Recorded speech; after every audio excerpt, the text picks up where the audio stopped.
Nisubiri dakika moja, kuna jambo la kiutu zima nataka nilifanye. We Niso. Dada, mambo? Mambo? Okay. Don't smoke with the balaton. Umekucha. Maana yake usipende kuchafua maneno unaelekezwa dada. Anyway, unamwona yule? Yule ni kwangu mimi. Mtoto wa dada yangu. Dada yangu.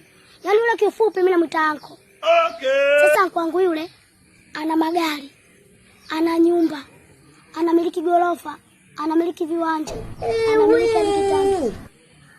Kwa hiyo sasa nachotaka mimi, wewe na yeye muungane.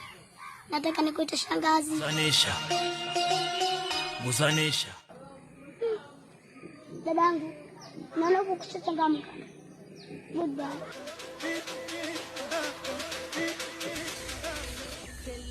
Yule dada akasema hivi, anakuheshimu na anaheshimu ndoa yake. Kwa hiyo akasema hivi, usimfuatilie kimaisha.